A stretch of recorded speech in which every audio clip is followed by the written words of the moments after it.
រួនខេញយួនតើវិបត្តិនោះធ្ងន់ធ្ងរកម្រិតណាទៅទើបធ្វើឲ្យកូនចៅត្រកូលស៊ូហ្សាគឹម្នាក់ហ៊ានចុះមកដល់ពិភពថ្នាក់ក្រោមដើម្បីរកខ្ញុំហើយថែមទាំងព្រមទទួលខ្ញុំជាសិស្សទាំងបង្ខំចិត្តទៀតពេលនោះរួនខេញយួនក៏អ៊ូតឈាមមួយអ៊ូតទៀតគ្រូតើរបួសរបស់គ្រូយ៉ាងម៉េចហើយតើត្រូវការឲ្យខ្ញុំមិនស្លាប់ទេគ្រាន់តែត្រូវការពេលវេលាសម្រាប់ព្យាបាលបន្តិចបន្តួចប៉ុណ្ណោះប៉ុន្តែថ្នាំញៀនមានក្នុងខ្លួនអ្នកវាបង្កគ្រោះថ្នាក់ដល់អ្នកខ្លាំងណាស់ការឲ្យខ្ញុំជួយបង្ក្រាបវាគឺមិនគ្រប់គ្រាន់ទេបើចង់ដោះពីស្អីអស់ចាំបាច់ត្រូវមានស្មៅបេះដូងខ្លាសិតស៊ូនៃត្រកូលខ្លាមិននឹកស្មានថារួនខេញយួនដឹងសូម្បីតែវិធីដោះពីការដែលខ្ញុំខំប្រឹងរំអុកសុំគាត់ធ្វើជាគ្រូពិតជាមិនខុសមែនត្រកូលខ្លាគ្រូទើបតែជួយខ្ញុំនឹងបង្ក្រាបជាតិពុលក្នុងខ្លួនខ្ញុំប្រកាសជាប្រើប្រាស់ធម្មពលអស់ច្រើនហើយខ្ញុំទើបតែទទួលលោកជាគ្រូតាមច្បាប់ខ្ញុំត្រូវតែត្រៀមរបស់កាដូគោរពគ្រូជូនគាត់គ្រូតើលោកដឹងទេថាព្រៃនៅជិតនេះមានអសព្យាបាលរបួសអ្វីខ្លះប្រាប់ខ្ញុំមកខ្ញុំនឹងទៅរកមកជូនគ្រូ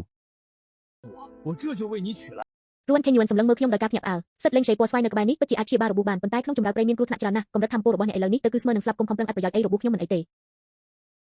别白费力气了我这伤不打紧的កម្រិតធម្មពលខ្ញុំបច្ចុប្បន្នបានទម្លុះដល់ដំណាក់កាលដំបូងនៃកញ្ចក់វិញ្ញាណហើយបូករួមនឹងមានប្រព័ន្ធស្រូបយកទៀតការចូលព្រៃជ្រៅមិនប្រកាសថាគ្មានឱកាសទេខ្លះទៀតប្រហែលជាមានសំណាងល្អមិនខាន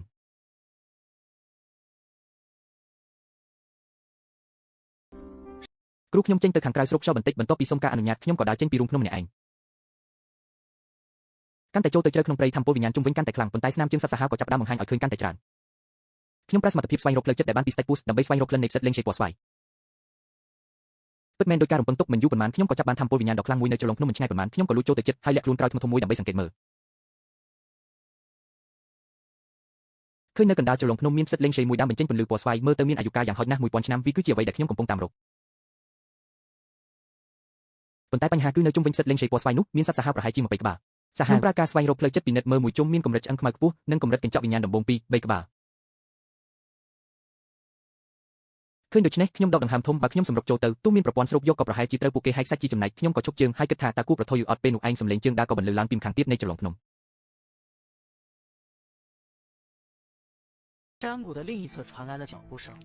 ខ្ញុំក៏បន្ទាបខ្លួនភ្លាមប្រើការស្វែងរកផ្លូវចិត្តដើម្បីដឹងថាអ្នកណាវិនាទីបន្ទាប់ខ្ញុំក៏កប់នៅនឹងកន្លែងតែម្ដងព្រោះអ្នកដែលមកមិនមែនអ្នកណាផ្សេងទេគឺឡងយ៉ូដែលធ្លាប់ធ្វើឲ្យខ្ញុំស្លាប់ហើយអ្នកដែលដើរជាមួយគាត់គឺយ៉េងរួយអូមិត្តតាំងពីកុមាររបស់ខ្ញុំចាត់ទុកគេដូចជាពន្លឺតែមួយគត់ក្នុងភាពងឹតស្មានតែគេនឹងត្រូវគេធ្វើបាបនៅត្រកូលនាគក្រុងនឹងទៅយកគេចេញនៅពេលខ្ញុំខ្លាំងប៉ុន្តែមិននឹកស្មានថាគេកំពុងអបដៃឡងយ៉ូយ៉ាងស្និទ្ធស្នាលបែបនេះទេ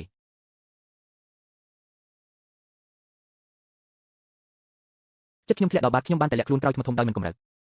បងឡងយ៉ូបងជូនផ្សិតលេងឆេពណ៌ស្វាយអាយុ1000ឆ្នាំនោះឲ្យអូនបានទេរបួសលើខ្លួនអូននេះជាប់តាមអូនយូរណាស់មកហើយធ្វើឲ្យកម្រិតធម្មពលរបស់អូននៅតែមិនអាចទៅមុខរួចខ្ញុំមើលថាផ្សិតលេងជាពណ៌ស្វាយអាយុកាលរាប់ពាន់ឆ្នាំនេះមានប្រសិទ្ធភាពខ្លាំងវាប្រកាសជាអាចព្យាបាលរបួសចាស់របស់ខ្ញុំបានឡងយ៉ូរីករាយនឹងការយកចិត្តទុកដាក់របស់ជាងរួយយ៉ូយ៉ាងខ្លាំងឡងយ៉ូគ្មានបញ្ហាទេក៏គ្រាន់តែជាផ្សិតលេងជាពណ៌ស្វាយមួយដើមដែរឬខ្ញុំនឹងទៅយកឲ្យប្អូនភ្លាមមិនឲ្យអូនត្រូវលំបាកបន្តិចឡើយ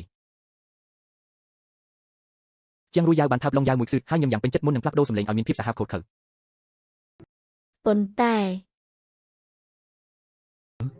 បងឡងយ៉ាវអរគុណបងខ្លាំងណាស់សម្រាប់រឿងទាំងអស់នេះខ្ញុំចង់ផ្ដាច់ខ្លួនពីគេយូរមកហើយបើមិនមែនព្រោះតែបងសម្លាប់អាមនុស្សឥតប្រយោជន៍នោះទេខ្ញុំក៏មិនអាចជួបបងបានដែរអូ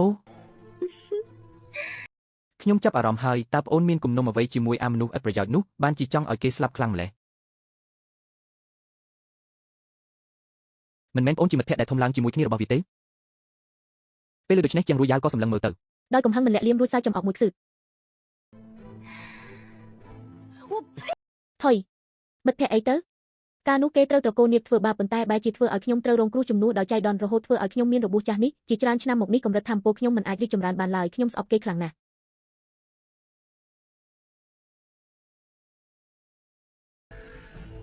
ខ្ញុំមិនយល់សោះតើការរងគ្រោះជំនួសអ្វីទៅហើយរបួសនោះទៀត